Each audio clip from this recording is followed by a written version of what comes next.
Hello, and welcome to this week's episode of Mastering Dungeons, your favorite tabletop news, game design, reviews, two dudes sitting chatting podcast. And this week, it's Yeah? outrage week. It's all, like bad thumbnails and anger and Yeah. Sounds good. Sounds good. I'm up for some outrage. Actually, I'm not. I'm way too tired for Yeah, outrage. that's right. Can this be a nap week?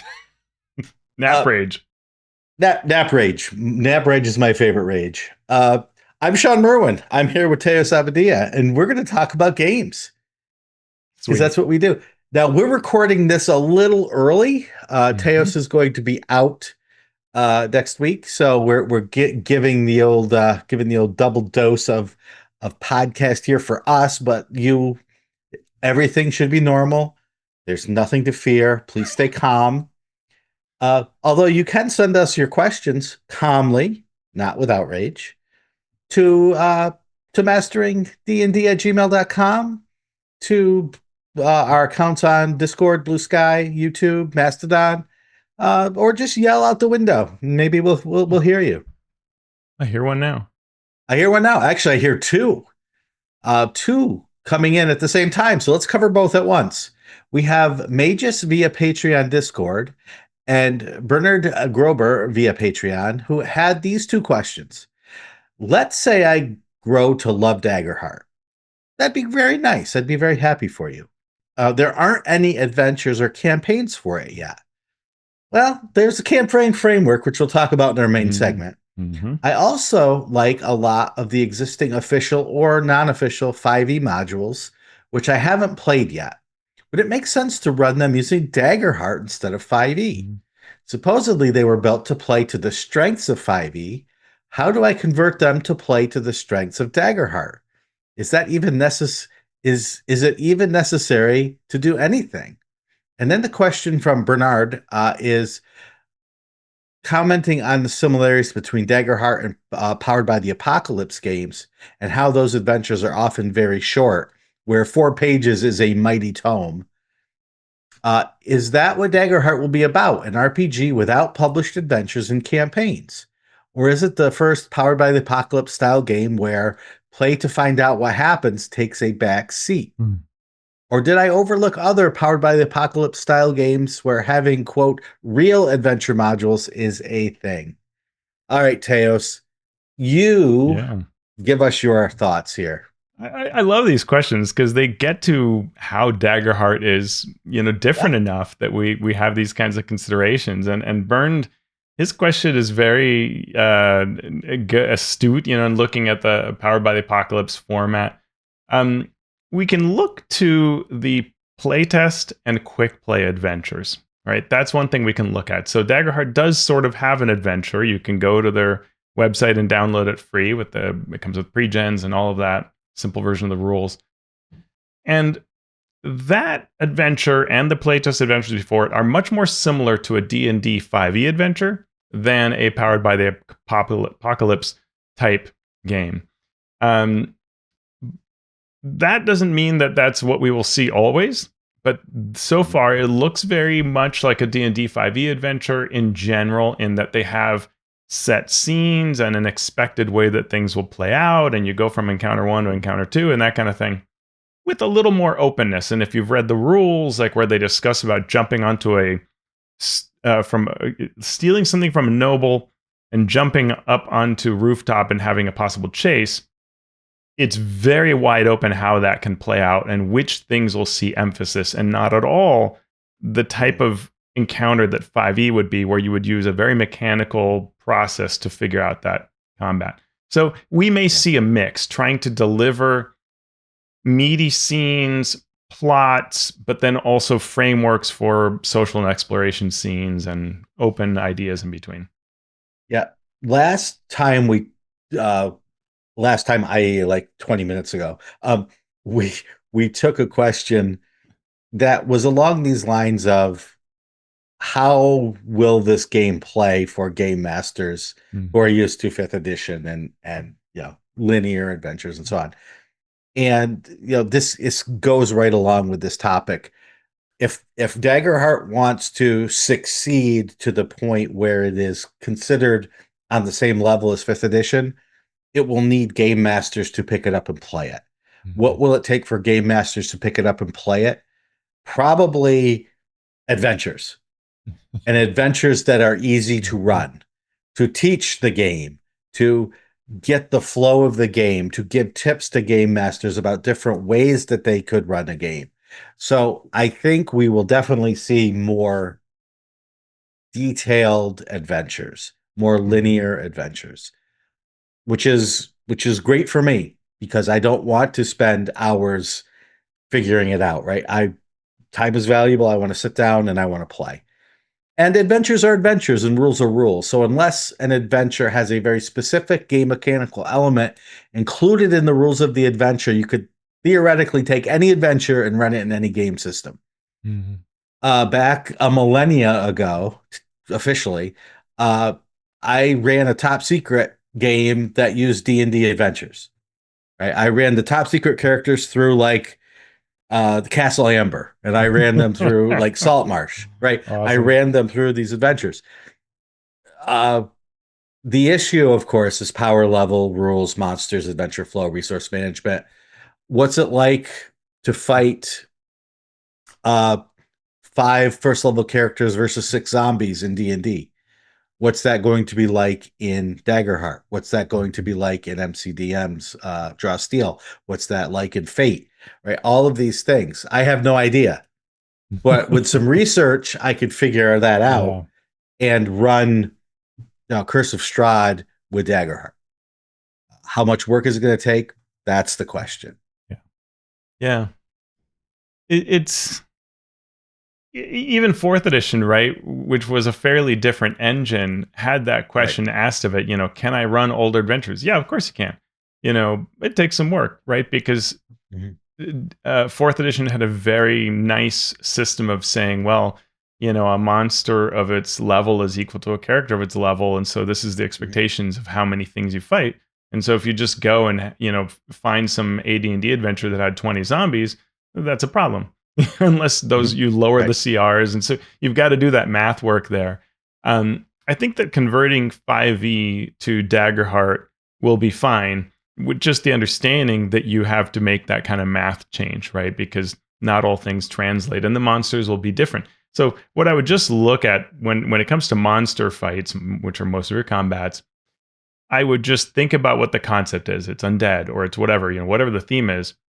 Pull in your Daggerheart monsters using the encounter rules in Daggerheart to build them, to build the fight. Rather than trying to somehow do a conversion or something like that. And similarly, look at, where there are things like skill checks, convert that to whatever is going to be fun in the Daggerheart game itself, but use those as the dramatic moments when the characters are being tested. If you've seen the Mm-hmm. videos that I've been doing on Learn to Play in 5 rooms, you can see that you can play a large variety of rooms using a common structure of, in the first room, we're making skill checks, and the second, we're having an easy fight, and so on. Because that's just storytelling and common experiences. And so that's kind of what you're going for. Now, I will, one last bit to this question of sort of could the play be really different and the adventure structure really be really different? It could. We can look at other systems, like even where I'm playing Pirate Borg right now, where the adventures tend to be a lot more lighter and open, and you could go in a lot of possible directions, and we don't know really how the plot will exactly go. They're just things happening on this location, and it can go in any which way. You tell me what happens, right? Find out as you go. That can be a very fun approach. So far, we aren't seeing Daggerhat take that approach. And if we watch Matt Mercer run his games, he doesn't seem to be employing that approach. It's a lot more story driven, with a plot that everybody's on. It doesn't mean it's a railroad, but it is that kind of approach. You can do either, right? Even if Daggerheart uses more of a typical 5e approach, do whatever seems fun. We live in an era where you can see these examples out there and draw from them, which is cool. Mm-hmm. Other question comes from Josh V via our Patreon Discord. What would y'all describe as a quote narrative first game, and what primarily makes it so? it might just be the contrarian in me, but if there what has been an annoying, but there has been an annoying nitpick I've had with Daggerheart. It's what I feel is an overuse as a description branding of itself as a primarily narrative first design. Whereas to me, it feels much more like a lateral move to D&D overall, but it still has a lot of standout streamlined design elements I like, and also adding interesting additional crunch features. But beyond the GMing principles and advice presented in the book and the use of a popcorn combat, which other TTRPGs use, it feels like more like pages of a home table gaming philosophy rather than something specifically supported in the system as I'd expect a narrative first game to be. Mm. The lack of GM combat is pointed as another point for this, with advice from other GMs on how to run adversaries as, quote, follow the narrative. But I assume that people have their own internalized mechanical system for this, especially as so much of the combat element is similar to the tactical combat puzzle design we're used to with additional board gaming components layered on as well. The roles themselves have also been pointed as narrative, but the scales of results are not too dissimilar from how other dice roll systems interpret their own. So, am I just missing something, or is there something you'd point out as uniquely narrative in Daggerheart that would be difficult to find elsewhere? Mm. Okay, lot to unpack. I'll answer that last question first. I like what Daggerheart is trying to do. It's trying to take a lot of different elements from a lot of different really fun games and put them together in a new and different way. Mm. We'll see how well it goes over time. No plan survives, contact with the enemy. No set of game rules survives contact with game masters and players. Yep. But like Daggerheart says on the front of its book, it's taking a lot of mechanical hints from a variety of games. You can absolutely see D&D there. You can see Draw Steel in there. You can see Fate in there. You can see Apocalypse World in there. You can see Blades in the Dark in there. You can see 13th Age in there, and more and more and more. So, as I will say until they drag me away from my keyboard, probably feet first, what is hard and what is wonderful about role-playing games like tabletop games is that there is this tension between them as narrative generating vehicles and mechanically operational games. In that sense, there are very few games that are not narrative first. Because what happens in almost every game is the game master sets the scene and the situation, and then the players respond, right? Teos, bear with me. Yeah, no, I love Here's where this. things get interesting. All right. Unless the game master immediately asks players to reference their mechanical elements during the setting of the scene, like to notice if something is hidden. Mm-hmm. Mechanics first come into play when the characters decide what their characters can do. So here's an example, right? Mm-hmm. You're playing a character, Teos. You enter a cavern. There's a fast-moving stream, 40 feet wide, standing between you and a coffin on the dry ground opposite side of the cavern. A small glass globe hangs 40 feet above you from a silver chain attached to the cavern ceiling. What do you do? Does the glass globe have anything in it? Any light given off of anything like that? Okay, nope, there's no light coming off of it. You can just see inside there's a sort of a mist. Mm. Ooh, a mist. Okay, Yeah. that sounds bad. Yep.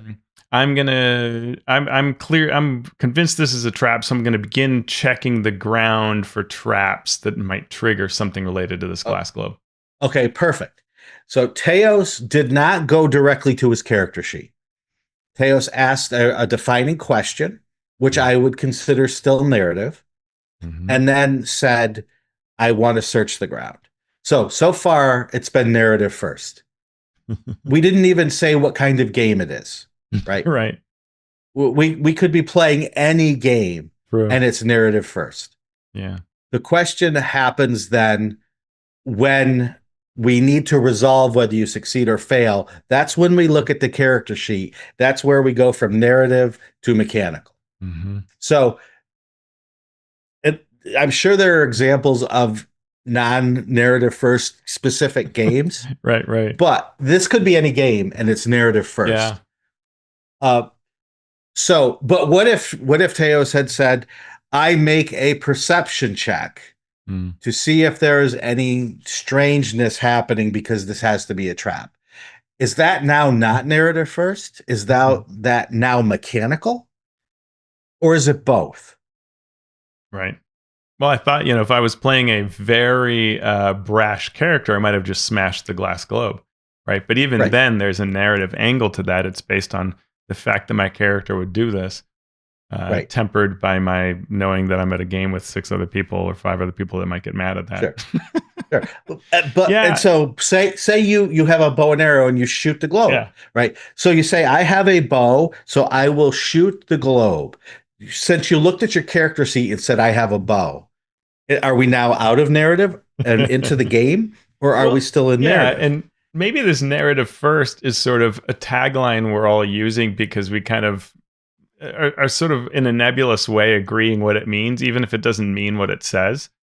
Yeah. And I think that what we're looking at, what we're maybe saying Daggerheart is doing, is you make a great example here, Shawn. It's not necessarily opening with narrative, but that what it's doing is promoting narrative via its mechanics.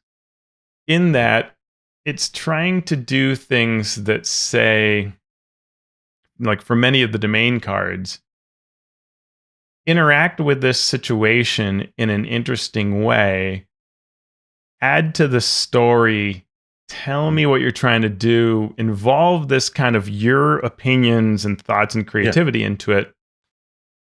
And somewhere in there, there'll be a check. But those Right. other things are important too, right?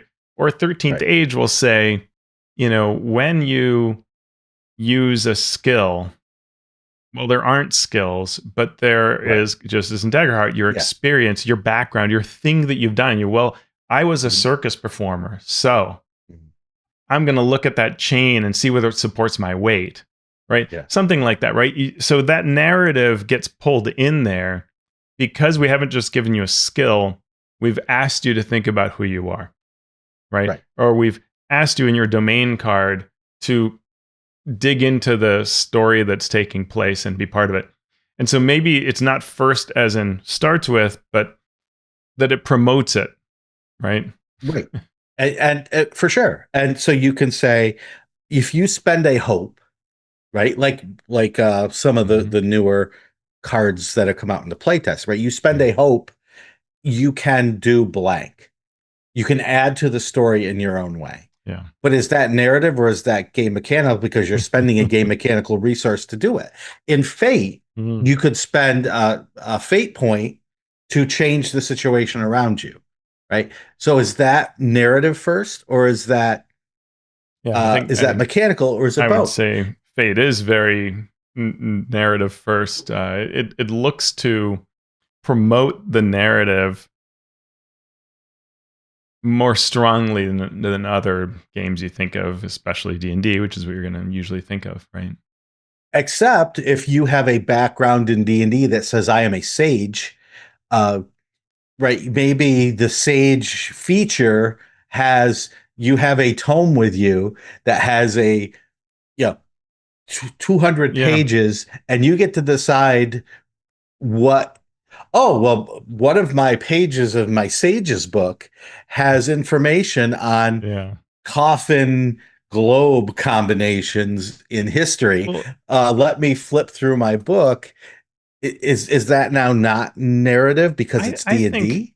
that points to how D&D has struggled with this, right? D&D, Right, like 2014, did actually give you some features that suggested you would have sort of larger knowledge to draw upon right, that now is kind of absent in 2024. sure, You can still have that background, but it's smoothed things out and made things more sort of mechanically based yeah, versus collaborative storytelling based. And yeah, and I think through this, D&D has often struggled that, right? What if you say that your sage has a book of stuff that has answers? Oh no, what do I as DM do? And is that right, overpowered, right? Like, right, which is funny to contemplate, but people have yeah, reacted to that Sure. historically and Yeah. hysterically through D&D's Uh-huh. history. And Yeah. and I think that's indicative of that, right? Whereas this game is deliberately, and others as well, deliberately try Fate. A lot of these games that are listed as influences are trying to drive actually to that as being the basis of play. The mechanical things are actually narrative things, right? Or often are. Yeah. So it's a great question to start this discussion that has no correct answer, Hmm. right? And as Teo said, the game masters or the other players who say, "Oh, that's too powerful," when you fall back on some sort of, well, I have the Arcana skill. I'm trained in Arcana, so I would probably know if it's magical what the mist in that globe Right. is, right? Well, no, you don't. You can't know. You have to make the check to know. Well, actually, my background is in right undead hunting. So Yeah. if it's undead related, like the coffin and that, I would probably know. Well, no, you still have to make the Make the check. check. Right. Right. And so if that is a mindset, or worse, if that's the majority mindset, Mhm. what is going to happen when Daggerheart introduces this other way? So you're right, Yeah. which I love. I love Right. playing narrative games where the game master says, "All right, tell me what this looks like." Love that. Love Well, that as a I player. like that less because that can be jarring a bit to suddenly be like, oh, now I'm world building. Right. Um, but I do like, where your fate icon relationships Hmm. influence what happens in an encounter. Oh, Diabolists come up. You're hated by the Diabolists. That now changes the whole emphasis thing. So there's going to be a negotiation. Now it's fight or something. Those kinds of Hmm. things can happen, or the other way around. That is interesting if you're a DM that appreciates that, which is Or a player that or appreciates a that. player that appreciates that. Yeah, yeah, Right. So that's just scratching the surface of that yeah. question. Hmm. Which is why I'm So glad this is Josh, here. That's why I like that yeah, Daggerheart has gone this way, and I'm excited for right. what Draw Steel will bring as well, because it is causing all of us to think about these things, and that's just great. Yep. So thank you, Josh V, for that question. I know we didn't probably answer as deeply as you were hoping, but I hope that at least scratches the surface of Hmm. that question. Let's jump into news and commentary, starting with the Italian Player's Handbook. Of course, we're going to start with the 2024 Italian Player's Handbook because why wouldn't we? This What's flew going on with the yeah. Italian Player's Handbook? This flew right under my radar. I had missed that there was a community update on May 30th. I didn't hear anyone else talk about it, and then it was even updated on June 3rd. And I meant to be clicking on the whatever the change log, the DNDB change log, and I clicked on community update by mistake. And wait, I haven't read this. And I actually had been thinking that D&D still didn't have localized versions being sold. Like I Mm, haven't heard anything about them. I knew they'd been right. delayed. But here is on May 30th and then again on June 3rd, Wizards of the Coast apologizing on the community update page for issues with the Italian language localization of the player's handbook. Quote, "We heard you and recognize that the Italian translation of the new player's handbook did not meet the standards the D&D community expects. We're committed to addressing the issues and ensuring a higher standard for future releases by taking the following steps to remedy these errors and improve our translation process." And then they go on to provide a PDF errata document, which, like, I think in the errata document for 2024, currently for the player's handbook, it's something like chapter 5 that has the first errata. Here we get translations starting with chapter 1. It's the entire book. And there are 5 pages of corrections that I guess have been, it's all in Italian. I didn't really sit there and try to parse it out. Wizards does say they're strengthening the review process to try to ensure future Italian language products meet the quality of the D&D experience. I have to ask, is this a problem with the other localizations? You know, Mhm. Wizards has taken control of the localizations and hired their own folks, but maybe that's not going too well. It's tough because Italy has been a place that's been playing a lot of D&D. The Lucca Gaming Convention is one of the biggest in the world, arguably the biggest. So there's a lot to gain here if they get it right. Yep. Marco, you tell us what the problem was, so we understand. Thank you. Please. Grazie. Uh, Wolfgang Bauer talks more about publishing. This time he talks about large printers, not like really big dot matrix printers, but large offset printing of books. So on the Kobold Press blog, you can find that by going to koboldpress.com. Wolfgang continued his series on print options for publishers, and again, this time talking about offset printers. He reviews the technology and talks about offset printing providing better quality, but it is a lot of cost to get set up. What does that setup include, Teos, and why does it cost so much? Yeah, so large printing plates have to be made, and that costs a bunch of money, which then gets divided up by the number of books you order, which is why you get a lower cost the more copies you print. And one of the big cautions he makes, and it's a caution I've heard from all kinds of people, including many sad post stories, is don't order too many copies, right? Order the number of copies you know you will sell, not the number you think you will sell or hope you will sell, because it's a lot better to pay more now and then get a reorder if you need it than to have them sitting around. He talks about how inventory is death, and Wolfgang says the cost of storing, moving books that you won't sell just eats you up. And then at the end, he provides questions you should ask printers and shares various companies that Cold Press recommends, which I thought was really very useful. Mm-hmm. Awesome. And again, that's at the blog at koboldpress.com. And finally, in our news, D&D maps have added Quickplay maps. Well, what are Quickplay maps, you ask? Glad you asked. On the change log page, D&D Beyond has shared this new Quickplay map feature. Certain books, starting with Dragon Delves, will have maps that come pre-populated with monster tokens and the Fog of War already integrated, as well as a description of the expected difficulty of that encounter. So all you have to do is add them to your campaign from the map Mm, browser. For those of sweet. you who have published, who have bought D&D adventures on some of the other virtual tabletops, you know that sometimes it comes already Mm, set up for yeah, you, so you don't have to do all of that work. And now it looks like D&D Maps is taking a page from that book, and going forward, we're going to see some of these pre-made quick play maps. very cool. Very cool indeed. And what's even cooler is that is the end of our news and commentary section. Oh,